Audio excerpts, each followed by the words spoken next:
Good morning and vanakkam. In this video, we're going to be reading from Dancing with Shiva, Hinduism's contemporary catechism written by Sadhguru Sivaya Subramania Swami, a richly illustrated sourcebook of Indian spirituality in question and answer form, exploring how to know the divine, honor all creation, and see God everywhere, in everyone. Today's lesson is lesson 52, and we'll begin by reading the caption for the facing image. Hindus atone for regrettable deeds through fasts and penances.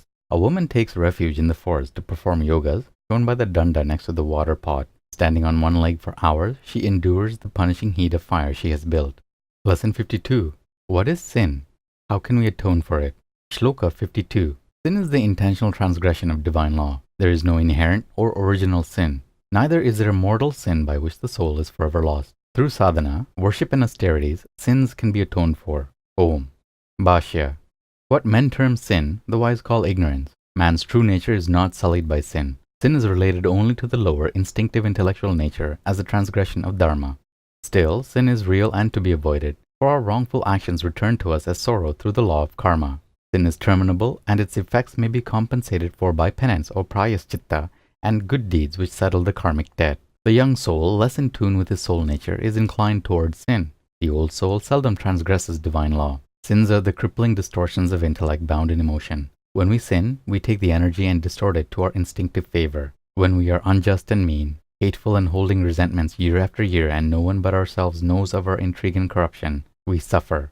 As the soul evolves, it eventually feels the great burden of faults and misdeeds and wishes to atone. Penance is performed, and the soul seeks absolution from society and beseeches God's exonerating grace. The Vedas say, "Loose me from my sin as from a bond that binds me. May my life swell the stream of your river of right. Om Namah Shivaya." Good morning and vanakkam. In this video, we're going to be reading from Living with Shiva, Hinduism's contemporary culture, written by Sadhguru Sivaya Subramania Swami. 365 daily lessons based on ancient Vedic laws disclosing how to approach family, money, relationships, technology, food, worship, yoga, and karma to live a truly spiritual life. Today's lesson is lesson 52, and the topic is one focus per lifetime. Life is long. There are apparently many years ahead. But time is short. One never knows when he's going to die. The purpose of sampradaya is to restrict and narrow down to reach out to an attainable goal. We must not consider our life and expected longevity as giving us the time and permission to do investigative comparisons of one sampradaya to another. This may be done before making up one's mind to follow a traditional verbal lineage. After that, pursuing other paths, even in passing, would be totally unacceptable. But it is also totally unacceptable to assume the attitude of denigration of other paths, or to assume the attitude that our way is the only way. There are 14 currents in the Sushumna. Each one is a valid way to escalate consciousness into the chakra at the top of the skull and beyond. And at every point in time, there is a living guru possessing a physical body ordained to control one or more of these nadis, currents within the Sushumna. All are valid paths. One should not present itself as superseding another. Let there be no mistake about this. The yamas and niyamas are the core of Hindu disciplines and restraints for individuals, groups, communities, and nations. In fact, they outline various stages of the path in the development of the soul, leading out of the Marupada into the Arulpada, from confusion into grace, leading to the feet of the Sadguru, as the last 5 practices indicate: Siddhanta Shravana, Mati, Vrata, Japa, and Tapas. Since the sampradayas are all based on Hinduism, which is based on the Vedas, any teacher of Indian spirituality who rejects the Vedas is therefore not a Hindu and should not be considered as such. Anybody in his right mind will be able to accept the last section of the Vedas, the Upanishads, and see the truth therein. One at least has to accept that as the basis of Siddhanta Shravana. If even that is rejected, we must consider the teacher a promulgator of a new Indian religion, Neo-American religion, Neo-European religion, Neo-New Age religion, non-religion, Neo-Sannyasi religion, or some other Neo-ism or Neo-ology. This is not Sampradaya. This is not Siddhanta Shravana. This is what we speak against. These are not the eternal paths. Why? Because they have not been tried and tested. They are not based on traditional lineages, nor have they survived the ravages of time, changing societies, wars, famine, and the infiltration of ignorance. For sadhakas, yogis, swamis, and mendicants who have freed themselves from the world, permanently or for a period of time according to their vows, these yamas and niyamas are not only restraints and practices, but mandatory controls. They are not only practices, but obligatory disciplines, and once performed with this belief and attitude, they will surely lead the mendicant to his chosen goal, which can only be the height that his prarabdha karmas in this life permit, unless those karmas are burned out under extreme tapas under the guidance of a Sadguru. Some might still wonder, why limit oneself to listening? Some might still wonder, Why limit oneself to listening to scripture of one particular lineage, especially if it has been practically memorized? The answer is that what has been learned must be experienced personally, and experience comes in many depths. This is the purpose of disregarding or rejecting all other sampradayas, isms, ologies and sects or denominations, and of limiting scriptural listening to just one sampradaya,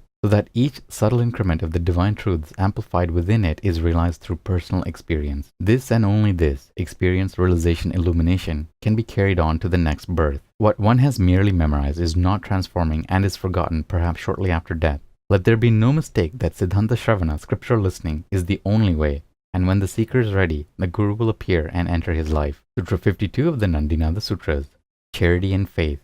All Shiva's devotees practice dana, tithing and giving generously, creatively, without thought of reward. They sustain an unshakable faith, astikya, believing in God, God's Guru, and the Vedic path to enlightenment. Om. Good morning and vanakkam. In this video, we're going to be reading from Merging with Shiva, Hinduism's Contemporary Metaphysics, written by Sadhguru Sivaya Subramania Swami. 365 enlightenment lessons from a mystical master, revealing the depths of Raja Yoga, the clear white light, the states of mind, and the ultimate spiritual destiny of every seeker. Today's lesson is lesson 52, and the topic is psychic sounds. Occasionally, through his newly exercised extrasensory perception, he may hear the 7 sounds he previously studied about in occult lore. The sounds of the atomic structure of his nerve system, his cells, register as voices singing, the veena or sitar, tambura, or as symphonies of music. Instruments to duplicate these sounds for the outer ears were carefully tooled by the rishis of classical yoga thousands of years ago, including the mridanga or tabla and the flute. He will hear the shrill note, likened to a nightingale singing, as psychic centers in his cranium burst open, and then an inner voice indicating to his external consciousness, like a breath of air, direction, elucidation. This inner voice remains with him as a permanent yoga of the external, with the internal consciousness, an ever-ready guide to the unraveling of complexities of daily life. Occasionally, in a cross-section of the inner mind, when light merges into transcendental form, the young aspirant may view the golden actinic face of a master peering into his, kindly and all-knowing. He is looking at his own great potential, as the clear white light becomes more of a friend to his external mind than an experience or vision, and can be basked in during contemplative periods of the day. The nourishment to the entirety of the nerve system, as ambrosia, bursts forth from the crown chakra. This is identified inadequately as the peace that passeth understanding, for he who reaches this state can never seem to explain it. The highly trained classical yoga adept intensifies, through techniques imparted to him from his guru, the clear white light to the brink of God realization, the void. His entire body is faded into a sea of blue-white light, the akasha, where now, past and future are recorded in the linear depths or layers, sometimes seeing himself seated or standing on a lotus flower of shimmering light in an actinodic, clear, transparent, neon, plastic-like body outline as his consciousness touches, in tune with the heart's beat, into the self, God realization. Keeping this continuity alive and not allowing the external consciousness to reign, the young aspirant lives daily in the clear white light, having occasionally more intense experiences as just described, while meeting daily chores here and now, until he attains the maturity of the nerve fiber essential to burst his consciousness beyond itself into the pure non-conscious state, nirvikalpa samadhi, the self, only known and identified by him as an experience, only recognized by others as he maintains his point of reference, that mind is only illusion, ever changing and perpetuating itself by mingling concepts of past and future into the present, that the only reality is the timeless, formless, causeless, faceless self beyond the mind. He knows that the mind, which is made from a consciousness of time, creates, maintains, and defabricates form, and exists in a relative concept of space. The self is the only reality, and is an intensity far greater than that of any phase of the mind. And that's it for today's lesson. Take care of yourself, have a beautiful day, and we'll see you in the next video. Om Namah Shivaya.